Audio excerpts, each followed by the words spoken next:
नमस्कार दोस्तों, मिशन मोक्ष चैनल में आपका स्वागत है। दोस्तों अभी हम सबको पता है कि उत्तर प्रदेश में प्रयागराज में कुंभ मेला चल रहा है। अभी कुंभ मेले के दौरान एक ऐसी घटना हुई, या ऐसा वाकया हुआ जो सुन के मैं दंग रह गया या मैं आश्चर्यचकित हो गया। तो अगर मतलब आप सोच रहे होंगे कि हाँ वो ये हो गए, दंगल हो गई या मतलब लोग कुछ ले रहे और मर गए वो वो तो एक घटना है। उसके ऊपर मैं अलग से वीडियो बनाऊंगा कि वो घटना होने वाली है, ये उसके होने के लगभग 1 महीना पहले ही एक ज्योतिषी ने बता दिया था। तो उस संदर्भ में मैं अलग से वीडियो बना दूंगा। वो तो दुर्घटना हुई, चलो बात ठीक है, लेकिन उससे ही रिलेटेड दूसरी एक कहा सुनी हुई दो बड़े दिग्गजों के बीच में, दो बड़े दोनों ही धार्मिक है, अपने अपने मतलब उच्च पदस्थ आप कह सकते हैं। तो उसमें से एक जो व्यक्ति है, वो एक बहुत ही धार्मिक बड़े प्रतिष्ठान के उच्च पदस्थ आप कह सकते हैं, मैं उनका नाम नहीं लूंगा। और दूसरे एक जो उन्होंने जिनके ऊपर आरोप आरोप लगाए वो भी कोई सीधे साधे आदमी नहीं है, मतलब छोटे आदमी नहीं, वो भी एक बड़े आदमी है। आपको पता होगा कि आजकल जो वो चलते हैं ना न्यूज में, पर्चे लिख के हर किसी का वो भविष्य बता देते हैं, वो उनकी बात कर रहा हूँ मैं। जो एक धाम चलाते हैं ना, वो धाम के प्रमुख, उनके ऊपर इन महाशय ने आरोप लगाए। हाँ, आरोप आरोप लगाए इन द सेंस कि उनके कहा सुनी हुई। तो कहा सुनी क्या हुई? अभी हुआ ये कि जैसे वो दुर्घटना हुई, लोग मारे गए उसके अंदर। अभी लोग वहां गए थे मोक्ष प्राप्त करने, है ना, गंगा में डुबकी लगाएंगे तो वो त्रिवेणी संगम में। और वो अभी कुंभ मेले से रिलेटेड मैं बहुत सारे वीडियोस बनाऊंगा, क्योंकि कुंभ मेला लगता है इसके लिए कि मोक्ष प्राप्त हो। और मेरा चैनल का नाम ही मिशन मोक्ष है और मेरा उद्देश्य भी मोक्ष से रिलेटेड है। कैसे प्राप्त करें, कैसे एक्चुअल में हो सकता है, नहीं हो सकता है, क्या जाना चाहिए नहीं चाहिए, वो एक एक चीजें हम क्लियर करेंगे। तो हुआ ये कि वो जो स्टैम्पेड हुई या उसमें जो वो दंगल जैसा हुई, लोग मर गए। तो ये जो अपने धाम वाले जो गुरुजी है, बड़े वाले फेमस पर्चे वाले गुरुजी, तो उन्होंने क्या बोला कि जिन भी लोगों को मृत्यु हुई, शायद तो कुछ 33 लोग मारे गए। तो उन्होंने कहा कि जो भी लोग मारे गए वो तो गंगा तट के किनारे पे उन्हें मृत्यु प्राप्त हुई। और कुंभ मेला का पवित्र स्थान था, और वो पवित्र मौनी अमावस्या के दिन वो हुआ। और ये होने वाला है कुछ तो गड़बड़, ये मैंने मेरे वाइफ को भी पहले ही बता दिया था कि कुछ ना कुछ इस दिन होने वाला है। अभी एग्जैक्टली मतलब मैं वो कुछ ज्योतिष कैलकुलेशन नहीं किए थे, वो तो मैंने मेरे अपने एक मुझे इंट्यूशन हुआ, उस उससे मैंने बताया था। तो हुआ ये कि वो लोग मारे गए। तो ये जो अपने जो धाम वाले जो एक चलाते हैं, ठीक है, तो वो गुरुजी तो उन्होंने बोला कि जो भी हुए तो वो कुछ नहीं, उनको तो मोक्ष प्राप्त हो जाएगा या उनका भला ही होगा, उनको कुछ बुरा ही नहीं होगा उसमें, मतलब।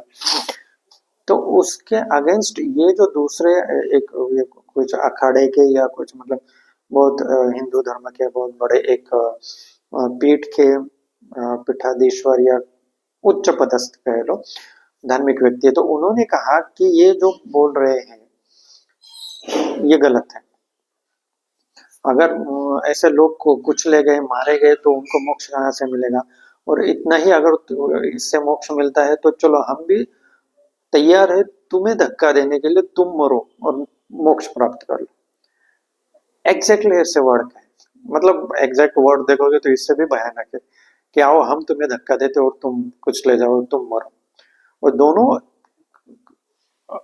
दोनों बेटे बहुत ही उच्च पदस्थ, मतलब ये एक आध्यात्मिक पद के बहुत उच्च पदाधिकारी, और ये भी एक बहुत उच्च अपने पदाधिकारी। और दोनों धार्मिक, मतलब हिंदुओं के बहुत श्रेष्ठ, बहुत लोग उनके फॉलोअर्स से मानते हैं। और दोनों की एक दूसरे के बीच में कहा सुनी। तो मैं ये देखकर हैरान हो गया कि यार मतलब कैसे लोग ऐसे कैसे बोल सकते हैं। चलो मतलब क्रोध पे भी कंट्रोल होना चाहिए।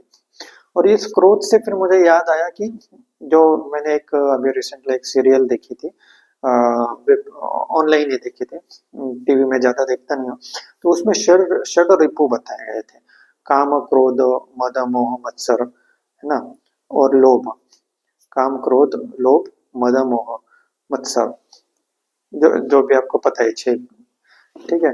तो उसके रिलेटेड ये एक एपिसोड था सीरियल का, और वो सीरियल थी तेनालीरामा की। आपको इंटरनेट पे भी मिल जाएंगे। बड़े लंबे चौड़े एपिसोड है, लगभग पूरा आप उसको कवर करोगे। वो षडरिपु के जो छह दोस्त थे, उन्होंने कैसे वो विजयनगर साम्राज्य के राजा के ऊपर आक्रमण किया, और वो साम्राज्य के ऊपर भी आक्रमण किया, और कैसे उनको परेशानियां झेलनी पड़ी। तो वो पूरा देखोगे तो आपको वो 3 वीडियो है, 3 घंटे के लगभग, एक एक घंटे के तीन, मतलब वो एक एक एपिसोड जो मैं 1 घंटा बोल रहा हूँ उसको तोड़ के टुकड़ा टुकड़ा करके बहुत ऐसे है। लेकिन नेट पे आपको डायरेक्टली वो 4-5 क्लब करके 1 घंटे का एक वीडियो मिलेगा, फिर दूसरा और तीसरा, ऐसे लगभग 3 घंटे। 3 घंटे आपके पास है तो मैं लिंक देता हूँ डिस्क्रिप्शन में, जाके देख लेना, मजा आएगा। अगर आपके पास टाइम नहीं है, आप बिजी व्यक्ति हैं, जॉब करने वाले हैं, तो आप मुझे कमेंट सेक्शन में डाल दो कि आप ही बता दीजिए हमें क्या है शॉर्टकट में, तो मैं शॉर्टकट में डायरेक्ट आपको समरी भी बता सकता हूँ। वैसे मैं अभी बताने वाला हूँ ही। ठीक है। तो उसी में एक जो षड्रूप थे ना, काम क्रोध लोभ मोह में, तो वो था क्रोध। और ये क्रोध जब तक हमारे अंदर मौजूद है तब तक मतलब हम बहुत दूर है ईश्वर से। और वही क्रोध का साया, या वही क्रोध की एक आवृत्ति, एक झलक मुझे दिखाई दी इस इनके डिबेट के दौरान, कि आप मतलब कितना क्रोधित हो रहे हो। क्रोध कंट्रोल करना चाहिए, तभी हम असली मायने में कह सकते हैं कि हम एक उच्च आध्यात्मिक व्यक्ति हैं। ठीक है। अभी मैं ऐसा नहीं कहता कि मुझे तो कभी क्रोध आता ही नहीं है। वो इवेंचुअली कुछ समय के लिए आना है। मतलब अभी समझो बच्चों ने कुछ बात नहीं सुने तो हम थोड़ा चिल्लाते हैं, लेकिन वो असली वाला क्रोध नहीं होता है। या इतना नहीं कि हम तुमको धक्का देंगे और कुचल के मार डालेंगे, इतने वाला तो कभी नहीं। वो प्रभु की कृपा है। तो मुझे लगता है जो भी कुछ साधक इस वीडियो को देख रहे हैं उनको भी समझना चाहिए कि हम जब इन 6 शत्रुओं पे विजय प्राप्त करते हैं तभी हम एक उच्च लेवल पे पहुंचते हैं, और तभी फिर हमारी मोक्ष की जर्नी स्टार्ट होती है। ठीक है। तो जहां तक मैं शुद्ध अंतकरण से अपने आप को देखता हूँ, तो मुझे लगता है कि मैंने बहुत हद तक ये षड विकारों से मैं ऊपर उठ चुका हूँ, ऐसा मुझे लगता है। अगर कोई कमी रह गई है तो प्रभु वो भी दूर कर देंगे। तो उसमें होता क्या है, क्योंकि अभी ये इसका कनेक्शन क्या है, मतलब ये बात मैं क्यों बता रहा हूँ, ये तेनालीरामा स्टोरी हो रही है। क्योंकि देखो मैंने पिछला वीडियो जो बनाया था, पिछले वीडियो में मैंने कहा, क्या कहा था कि यूट्यूब पे या कहीं पे भी हम जो भी चीजें पढ़ते हैं, जो भी वीडियोस देखते हैं, उसके पीछे कोई ना कोई कारण रहता है।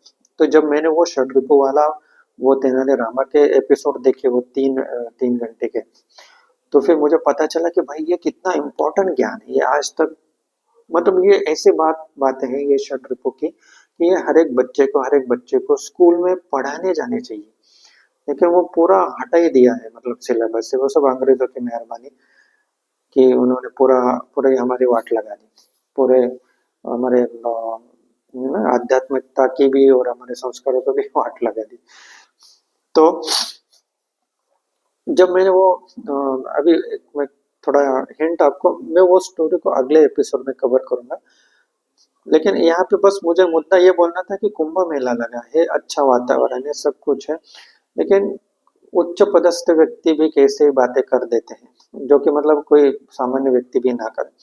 और वो जो जिन व्यक्ति ने ये बोला कि आओ हम तुम्हें धक्का देते, मरवा देते, तुम भी चले जाओ मोक्ष, तो वो ऐसे व्यक्ति के उन वो तो मतलब प्रधानमंत्री को भी गालियां देते हैं, उनसे भी रुष्ट है। हालांकि वो बहुत बड़े धार्मिक प्रतिष्ठान के बहुत बड़े पदाधिकारी हैं। अभी मैं किसी का नाम नहीं ले रहा हूँ, आप कमेंट सेक्शन में डाल दीजिए, आपने पढ़ा होगा, सुना होगा, देखा होगा। तो कमेंट सेक्शन में डाल दो कि वो दो व्यक्ति कौन से हैं।